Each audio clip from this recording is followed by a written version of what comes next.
大家好，这里是土拨鼠杂技的 YouTube 频道。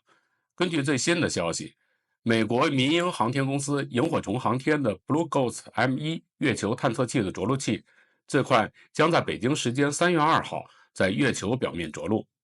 我想，大家可能都对这个新冒出来的 Blue Ghost M1感到好奇，所以今天咱们就来聊聊它。Blue Ghost 可以被翻译成蓝精灵或者是蓝色幽灵。它是由萤火虫航天公司根据和 NASA 签订的合同研制的一种类型的月球探测器。该探测器能够根据用户的要求，把小型载荷送到月球表面。NASA 的这份合同其实是被简称为 CLPS 的商业月球有效载荷服务计划中的一部分，而 CLPS 则是阿特米斯计划的一部分，目的是把科研载荷快速、精确地部署到月球表面，为月球的后续开发提供保障。本次任务是 Blue Ghost 第一个任务，又被叫做 Mission One。Blue Ghost M1 因此而得名。Blue Ghost 探测器主要由服务舱和着陆器两部分组成。由于有服务舱的存在，探测器也可以在一定的时间范围内绕月飞行，对月球表面展开探测。就比如这次的 M1 任务，就是在月球轨道上绕月飞行了16天后，才准备降落月球的。这就为探测器提供了更大的适用范围。未来，用户如果仅仅是想发射绕月探测器，也可以以 Blue Ghost 的服务舱为平台，搭载相应的载荷来实现。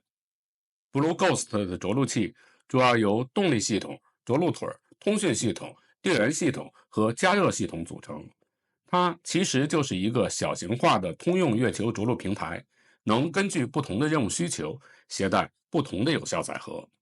就比如这次的 M1 任务，着陆器就携带了10种科学仪器，它们分别是：第一，新一代的月球反射器，该反射器用来反射地球射来的激光，以便精确地测量地球和月球的距离。第二呢，就是月球环境太阳圈 X 射线成像仪，它能获取地球磁层和太阳风相互作用的图像，以便人们对地球磁层和太阳风进行深入的研究。第三呢，就是可重构耐辐射的计算机系统，该设备旨在测试耐辐射的计算机技术。月球由于缺乏大气层和磁场的保护，来自太阳的辐射对电子设备来说将是一个极大的挑战。未来，人类开发月球，电子设备的耐辐射是一个绕不开的课题。第四种设备就是月表电磁探测器，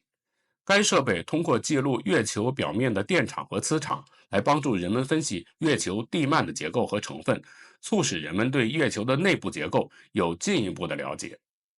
第五件设备就是月球地下热流探测器，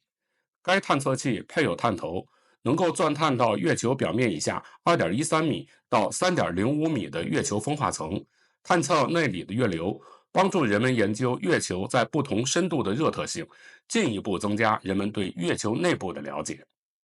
第六种设备是基于 GPS 的月球卫星导航系统接收器，该设备能放大地球上的 GPS 卫星信号，为未来尝试利用 GPS 系统实现在月球正面的导航定位打下基础。第七种设备是月球原位真空室，它能从月球表面获取风化层，并将其保存在真空状态，以便未来由另一艘航天器带回地球。第八种设备是电场防尘设备，该设备能在仪器设备的关键部位形成变化的电场，希望借助这种电场形成保护罩，为解决未来月球表面上仪器的防尘问题积累宝贵的经验。第九种设备是研究月表雨流的立体相机，该相机将在着陆器降落到发动机关闭的过程中，拍摄着陆器下方区域的视频和静态图像，帮助人们了解发动机燃气对月球表面的影响，以便人们找到最好的降低着陆过程中扬尘的方法。而第10种设备就是月球风化层粘附特性研究设备，该设备主要是用来研究月尘是如何吸附在设备的表面的。所有这10套设备的总质量加起来只有94公斤，可以说是非常轻便的。但研究的范围却十分广泛，其中很多的研究项目对未来建立月球基地、开发月球资源都具有非常重要的意义。目前，Blue Ghost 是通过猎鹰9号火箭发射的，因此从某种意义上说，Blue Ghost 和猎鹰9号火箭其实就构成了一个地月之间的单向快递平台。在未来，月球基地建立之后，月球基地的很多需求都可以通过这个快递平台来解决，而无需发射价格高昂的 SLS 火箭或体积庞大的星舰。不过，Blue Ghost 并非完全由萤火虫航天独自研制，萤火虫航天只是它的主要研制方，而另一家民营航天企业 Rocket Lab 也在其中扮演着非常重要的角色，为 Blue Ghost 提供了太阳能电池板、飞控软件、弹道设计、弹道确定服务和软件实验平台。Rocket Lab 还为本次的发射任务提供了备份的任务指挥中心。目前，美国的商业航天企业 SpaceX 一家独大，其他的航天商企要想生存，除了要研发自己的拳头产品，掌握核心技术之外，相互之间的合作恐怕也是一种迫不得已的选择。Blue Ghost M1是在北京时间2025年1月15号在卡纳维拉尔角用猎鹰9号火箭发射的，随同它一起升空的还有日本 iSpace 公司的白兔 R M2 月球着陆器。iSpace 公司曾经在2022年12月用猎鹰9号火箭把自己的首台月球着陆器白兔 R M1 送上太空。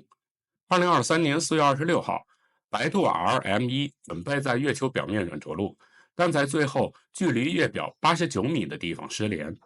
后经证实，白兔 R M1 在降落前坠毁。2年多后，iSpace 再次发射白兔月球探测器，希望他们这次能够取得成功。不过，白兔 RM2 的落月是几个月以后的事情了，所以有关白兔号的事儿，咱们还是以后再聊。今天咱们还是继续来聊 Blue Ghost M1。升空之后，Blue Ghost 先是绕地球飞行了约25天，然后进入地月转移轨道。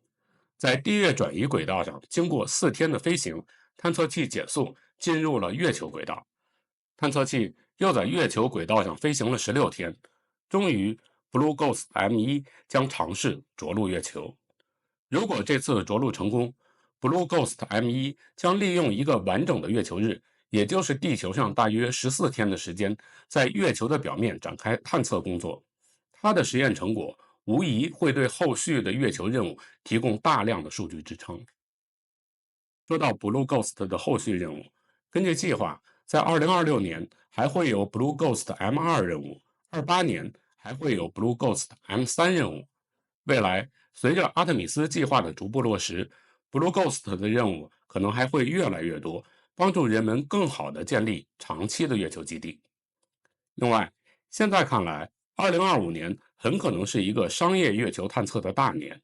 目前已经发射的并且即将着陆月球的探测器就有前面提到的 Blue Ghost M1 和白兔 R M2。2月26日，美国直觉机器公司的 Nova C 雅典娜号月球探测器也已经启程。3月6日，它也将尝试在月球表面软着陆。雅典娜号探测器此行的任务代号是 IM2， 而 IM 其实也是 NASA 的 CLPS 计划的一部分。通过这段时间，我们其实很容易发现 NASA 的阿特米斯计划其实是一个非常庞大的计划，其中固然有载人登月这一部分，但更包括了像月球门户空间站、Blue Ghost 和 IM 这样的保障性计划。所有这些都是为了最终实现人类在月球上的长期驻留。NASA 这次重返月球，绝不是简简单单的让宇航员登陆月球就完事儿了，他们的目标就是建立长期的月球基地。他们的实现手段不仅包括了像月球门户空间站、星舰 HLS、蓝月亮 HLS、猎户座飞船这样的核心设备，更有像萤火虫航天、Rocket Lab、直觉机器这样的民营航天企业，用 Blue Ghost、Nova C 等小型设备形成庞大的保障团队，助力阿特米斯计划的顺利实施。现在 Blue Ghost M1 登陆月球的日期已经临近，就不妨让我们拭目以待，看看它到时候的表现吧。好，关于 Blue Ghost 月球探测器，今天就和大家聊到这里。不知道您在听了之后有什么别的想法，欢迎您给我留言，咱们可以一起讨论。在节目的最后，我提醒您，这里是土拨鼠杂技的 YouTube 频道，请您订阅我的频道，打开小铃铛，这样您就能在第一时间收到我节目更新的通知。同时，也欢迎您转发、评论、点赞。咱们下期节目再见。